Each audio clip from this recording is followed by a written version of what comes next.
gegirisi ombake murup kaya geni langit. Para sektin langi sajroning ati nang pinggir segara suwung sempit.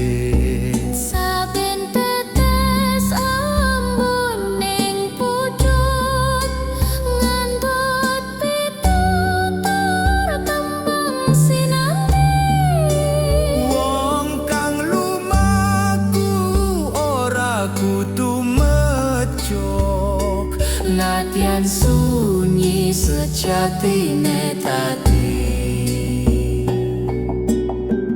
Kembang telon tabur ing pangonan, wangi dupung rangkepi wektu. Langkah sepi nanging kinantenan, sapa ngerti alas iku tembang alas ora mung nyanyi, ngemu ngelmu nuntun kang lali. Gagak mabur tutup pertondo ngeri, malah ngalingake paurus sejati.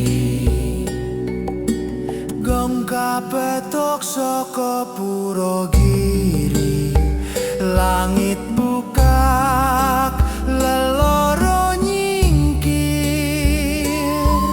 Pandito suci angobong geni, neng alas purwa atma mongilir. Ono kang kondo, ono kraton gae.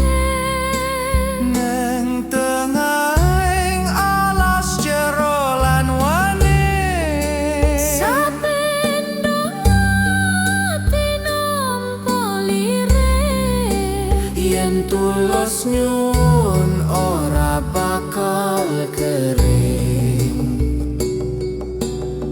lintang padhang katon ora biasa ngedepi mangsa angin bedidih.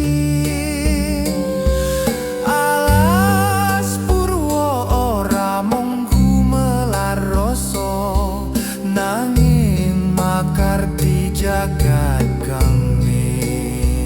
Rulelur kadang-kadangmu ngasurake kadonyan kang sepi. Sopo kang waskita bakal nyumuru, Wong lan alas ora loro tapi siji. suwun pangapura alas kang suci. Yen tapak kula nglarani bumi, mugi kidung iki dadi pangesti, gayuh rahayu tanpa limang dugi. Alas purwa sandamaning tanah, kidung iki tapi tipake lawan. Muga kelakon rasa kang kawara, alam lan manungsa bisa migunani sanget.